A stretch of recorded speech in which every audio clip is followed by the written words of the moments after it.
and welcome back to Growing My Business.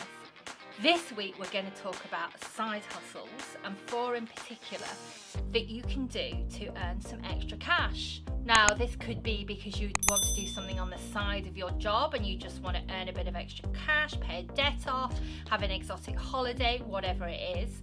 Or you might be setting up a business and need to get some cash in, and you just want to have a bit of a side hustle while you're focusing on your main business, and there might be some kind of connection with it. Or if, like me, you want to form a number of different streams of income. So there are loads of different side hustles we can talk about, but I'm just going to stick to 4 to begin with, and we'll come on to some others at some later videos.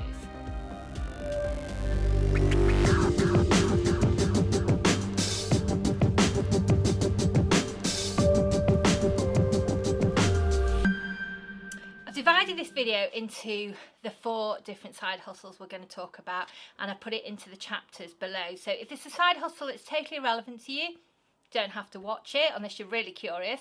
Just move on to the next one. Side hustle number 1. Have you got a spare house? Now, most of you are going to go, what is she going on about? Of course I've not got a spare house. If I got a spare house, I wouldn't be watching your videos, because I would be a multimillionaire lying on a beach in the Caribbean. So now I've not got a spare house. So maybe this one won't be relevant for you, or maybe it will actually, because when we look at some of the aspects around this, you'll find that you could actually do this. So what am I talking about? I'm talking about Airbnb.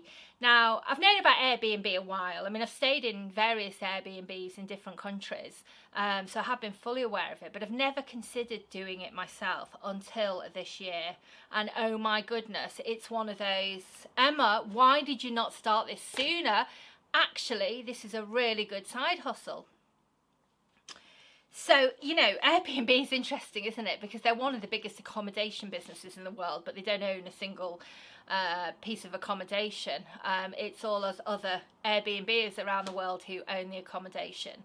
And it's interesting how Airbnb has developed. So when you go on and you're looking, as you'll know, it isn't just about a normal house or a flat that you have. You could have a posh shed in your back garden that you've turned into an Airbnb. It could be one of those country caravans that you've turned into an Airbnb in your garden. You may have a holiday home that you stay in, I don't know, 4 weeks a year, and it's empty the rest. Why are you leaving it there? That is an asset you should be sweating. So there's lots of different Airbnbs, and actually when you go on and you see some of the most unusual ones that you can actually rent out, it is actually quite fascinating when you see them. Or even more so, you've got a 4-bedroom house, the kids have left home, so you've got 3 spare bedrooms, or you've got 2 spare bedrooms, or whatever it is. You could Airbnb one of those out as well. And that's the beauty of Airbnb, because you can rent something out, whatever that is, when you want. So if you want to just rent your house out when you go on holiday for 2 weeks, then that'll help pay for the holiday. Or, you know, you want to rent it out Monday through to Friday, so it becomes very attractive to corporate people who are in your area. You can just rent your spare room out for 4 nights a week if that's what you want to do. You could offer like a bed and breakfast service. You can offer other services with all of that. So you can do as little as you want, or as much as you want with your with whichever you choose your Airbnb to be.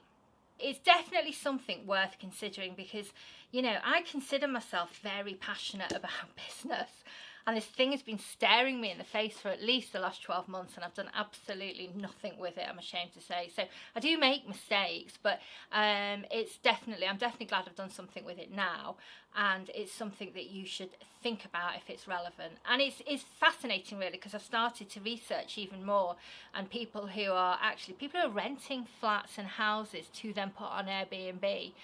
That's Airbnb arbitrage, I think it's called. It's quite hard to do, but it's, again, they're making businesses out of it, and, you know, there's Airbnb coaches now selling courses on how to do it.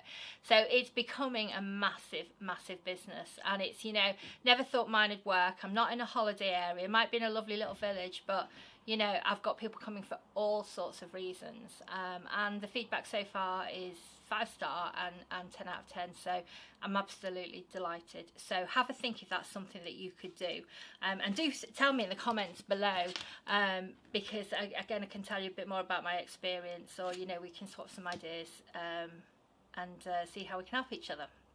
So, side hustle number 2. So that got me thinking even more. Got one big asset here, house.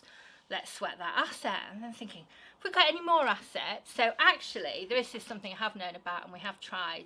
Have you got any other assets that you can rent out? So there's a great website, you'll see the link below, called Fat Llama. And Fat Llama is about putting your stuff onto their website and renting it out. So people have put all sorts of weird and wonderful things on there, but what it's really popular for is equipment style things, so camera equipment. So we can hire a camera out at £80 a day, which is great. So if, I don't know, we've rented out to a photographer who was doing a wedding but needed a specific type of camera. So it's like, oh, £80. No, it's an expensive camera, don't get me wrong, but he rented it and used it for the wedding. So again, you know, it's just a great way of a camera that's just sat there doing nothing for, I don't know, 75% of the month, and we're doing nothing with it. So rent it out. So you might think, oh my goodness, I'm not going to put one of my expensive pieces of equipment on Fat Llama because someone could just steal it. So they do have checks in place and there is insurance, and obviously I'd say look into your own insurance as well. So definitely, you know, you've got to be quite cautious about it, but it is possible. I mean, I'm, you know, on the back of what we were doing, my friend's son went out and bought a camera and rented it out. He really wanted this expensive camera but just could never justify it in his head. So what he decided to do was go and buy one on his credit card, right? Don't always recommend that, but it is a way of doing it. And then rented it out, paid off his credit card with that, and he's now got the camera that he really, really wanted for free. Now he's making a bit of money on the side with it. So from that point of view, it's great. But go and have a look on Fat Llama and you will see some of the interesting things people... Hair dryers. I mean, who would rent a hair dryer? But there are people that do. I mean, they're the expensive, you know, Dyson ones, but you know, hey, £10 a day, pay for it eventually. I've seen retro televisions, vintage TVs. I have seen tents, bikes, loads of different things on there. So go and have a look and see what you can do with that. As well as having assets like equipment, have you got a driveway, you know, where you live? I mean, maybe you don't, so skip this bit if you don't. But if you have a driveway, there is a website, see below, and you can rent that driveway out. Now, you're never going to make a fortune from, well, you might do if you live in a city like London or New York, where you've got absolute prime space.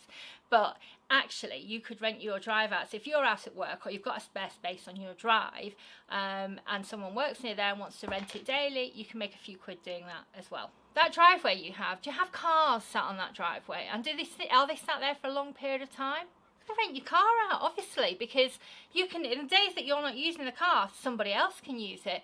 But again, a cautious approach to this could be that, you know, well, it's going to add miles on. What about the insurance? All those things. Again, just look into it. It's something I haven't done, but it's definitely something that's viable. So again, what people are doing is they're buying cars on finance and they're having it paid for by people renting it out. So they're getting their car of their dreams. So they're not just having to get a small car. They're getting themselves a luxury car of their dreams, renting it out. So obviously getting a higher price for it. And, you know, they're making a bit of a profit. Now, of course, if you've got that on a finance agreement, please read the terms and conditions first. But again, if it is something that's possible for you. So it's all these kind of things that make you think a bit more about what you've got that you could do. You know, have you got studio? Have you got studio space you could rent out? You know, space in your house. There are websites where you can rent your house out for filming and things like that. So there's lots of different opportunities out there. So that just hopefully gives you a flavour. So if you're enjoying this video and you think this is getting quite fascinating and some of the things that you could do you'd not thought about, then give it a thumbs up. If you've not subscribed already, please subscribe to my channel and press that notification bell and help us, you know, reach more people like yourselves who are interested in this type of subject matter. So, final 2 side hustles. So, the third one I'm going to talk about is YouTube. Now, obviously YouTube, yes, here she goes again, is something that I love. But there's a number of ways that you can earn an income from YouTube. Obviously, there's the whole kind of reach 1,000 subscribers and 4,000 hours watch time, and YouTube will start placing ads, which they do anyway. But they'll actually start paying you for those ads when you hit those landmarks, and a few other, obviously, bits of criteria you've got to meet as well. And that's great, because that's probably as near you're going to get to passive income, because you're going to make videos anyway, so this is just a bit of extra money on the side. Now, it's not something that's going to build quickly, but obviously as you build your YouTube channel, your income will increase every month, even if it's only a few hundred dollars that you didn't have, and it can become serious money. Obviously, if your channel becomes very successful and has loads of subscribers and lots of views and watch time, you can earn a lot more from it. You can also use YouTube, as we've talked about in a previous video, to market your business. So showcasing what you do, you know, selling your products, you can use it for that. It's just another form of content marketing. You can use YouTube as an affiliate site, so sell things that other people provide. So for example, if we were doing a video about equipment that you need to film YouTube videos, you'll find that there would be links in the description of some of the equipment that we use. So when you click on those links, and if you buy, then you will get some commission on, if it was on my video, sorry, I will get some commission on that. Again, not thousands, but I have known of a YouTube channel that was desperate for cash, and they've got a massive following now, but they started off with affiliate YouTube channel and made hundreds of thousands of dollars with it. So again, you know, that's promoting. You don't need a product, you just need somewhere to video yourself, and, you know, some of that product to review, and build a YouTube channel with it. Are you an expert at something? Now, we've all got strengths and weaknesses, but the chances are, if you dig deep and think about it, there is something that you're an expert at.